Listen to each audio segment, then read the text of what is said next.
بھائیو اب حرم کا ذرا تعارف ہو جائے. خانہ کعبہ جو ہم اپنی ویڈیوز میں انٹرنیٹ کے ذریعے یا سعودی عرب کے چینل کے ذریعے ایک گھر دیکھتے ہیں جس پہ کالا غلاف چڑھا ہوا ہوتا ہے، اسے ہم کہتے ہیں خانہ کعبہ اپنی لینگویج کے اندر.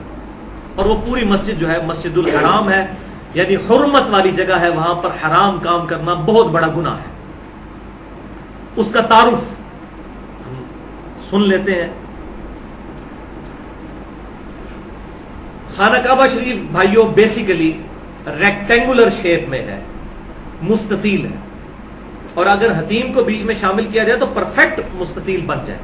لیکن اس وقت بھی اگرچہ حتیم باہر ہے لیکن پھر بھی یہ ریکٹینگولر شیپ میں ہے خانہ کعبہ شریف. اگر انڈیا، پاکستان اور بنگلہ دیش کی طرف سے خانہ کعبہ کو دیکھا جائے تو سب سے امپورٹنٹ حصہ خانہ کعبہ شریف کا وہ ان علاقوں کی طرف، مشرق کی طرف ہے، اور اس کے تمام اہم جگہیں ادھر سے نظر آ رہی ہوتی ہیں. یہ ریکٹینگولر شیپ میں خانہ کعبہ شریف، اس کا جو یہ والا کارنر ہے، اس کارنر پہ ہے حجر اسود جو جنتی پتھر ہے. اس کا تعارف بھی میں بعد میں کروا دوں گا. اس کے ساتھ ہی تھوڑے سے فاصلے پر خانہ کعبے کا دروازہ ہے، اور یہ کونا تو ہو گیا حجر اسود والا.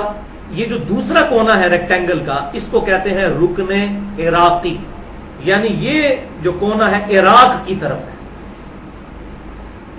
اسی طریقے سے اس کے بالکل ڈائگنلی اپوزٹ جو ہے وہ ہے رکن یمانی. یہ کارنر یمن کی طرف ہے، اس لیے اسے رکن یمانی کہتے ہیں. اور حجر اسود کے ڈائگنلی اپوزٹ جو رکن ہے اس کو رکن شامی کہتے ہیں. یہ کارنر شام کی طرف ہے. یہ یاد رکھنا ضروری نہیں ہے لیکن میں صرف سمجھانے کے لیے یہ بات کر رہا ہوں. اسی طریقے سے رکن عراقی سے لے کر رکن شامی تک ایک چھوٹی سی دیوار سائیڈ میں سیمی سرکولر نظر آئے گی، اس کو ہم کہتے ہیں حتیم. اور یہ خانہ کعبے کا حصہ ہے. صحیح بخاری میں موجود ہے کہ مشرکین عرب جو ہیں وہ اپنے پاکیزہ مال کے ذریعے بیت اللہ شریف کی تعمیر کرنے لگے تو ان کا مال ختم ہو گیا، تو انہوں نے خانہ کعبہ شریف کو تھوڑا سا بنایا، یہ جو کمرہ سا بنایا، اور باقی حصے میں چھوٹی سی دیوار بنا کے اس کو چھوڑ دیا، اگرچہ وہ خانہ کعبہ شریف کا حصہ ہے. اور بخاری اور مسلم کی حدیث ہے، اے عائشہ اگر مجھے تیری قوم کا خیال نہ ہوتا کہ یہ نئے نئے جاہلیت سے پھرے ہیں تو میں حتیم کو بھی خانہ کعبے میں داخل کر دیتا، لیکن فتنے کے ڈر سے نہیں کرتا، اور وہ اللہ کی طرف سے ہمارے لیے رحمت ہوئی. آج تک حتیم خانہ کعبے سے باہر ہے، لیکن اس کے اندر نماز پڑھنا گویا خانہ کعبے کے اندر نماز پڑھنا ہے. اور اسی کے اندر اوپر آپ دیکھیں گے پرنالا بہت بڑا سا نظر آئے گا، اسے مزاب رحمت کہتے ہیں، یعنی خانہ کعبے کی چھت کا پانی حتیم کے اوپر گرتا ہے. تو حتیم میں کھڑے ہو کر نماز پڑھی گویا کہ آپ نے خانہ کعبہ کے اندر پڑھی، اور آسانی سے بندہ پہنچ جاتا ہے. اسی طریقے سے یہ جو دیوار ہے جس کے ایک کونے پہ حجر اسود اور دوسرے پہ رکن عراقی ہے، اسی میں رکن عراقی کے پاس ہی تھوڑا سا پیچھے ہٹ کر مقام ابراہیم ہے، یلو کلر کی جالی، اور اس کے اندر وہ پتھر جس پہ ابراہیم علیہ السلام کے پاؤں مبارک کے نشان اب بھی موجود ہیں، اللہ تعالیٰ کی طرف سے معجزانہ طور پر، جس پہ کھڑے ہو کر انہوں نے خانہ کعبہ کی تعمیر کی تھی، جس کا ذکر قرآن میں ہے وَاتَّخِذُوا مِن مَّقَامِ إِبْرَاهِيمَ مُصَلًّى. اے نبی صلی اللہ علیہ وسلم ابراہیم علیہ السلام کے کھڑے ہونے کی جگہ کو اپنا مصلی بنا لو. اسی طریقے سے یہ حجر اسود اور رکن یمانی، اس کے درمیان جو دیوار ہے اسے کہتے ہیں مستجاب، دعاؤں کی قبولیت کی جگہ. 70 انبیاء کا مصلی رہا ہے.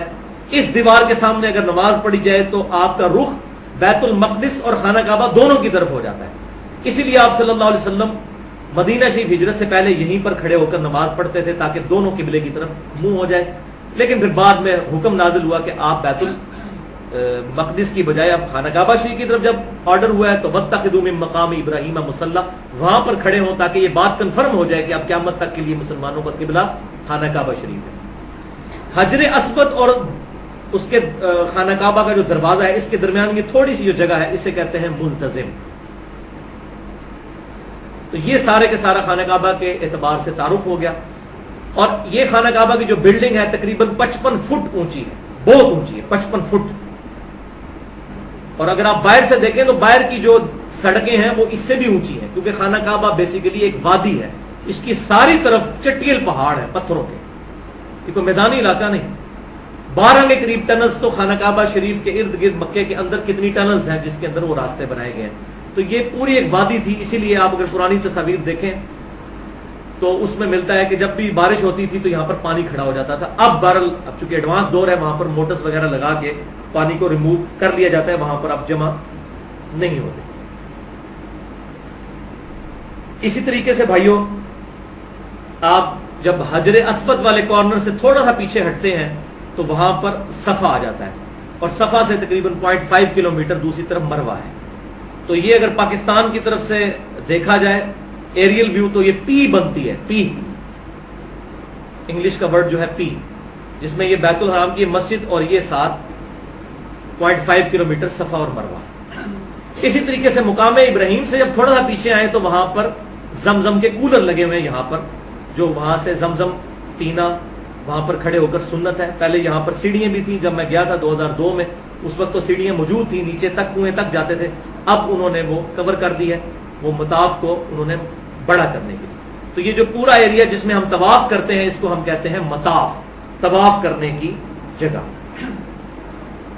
اسی خانہ کعبہ کے گرد آپ نے اینٹی کلاک وائز طواف کرنا ہوتا ہے، اپنا بایاں کندھا خانہ کعبہ شریف کی طرف کر کے، اور حجر اسود سے شروع کرنا ہوتا ہے۔ وہ آپ ڈیٹیل میں آپ کو 20 سٹیپس میں عمرے کا طریقہ سٹیپ وائز بتا دیتا ہوں، پھر ہمارا یہ آج کا لیکچر مکمل ہو جائے گا انشاءاللہ۔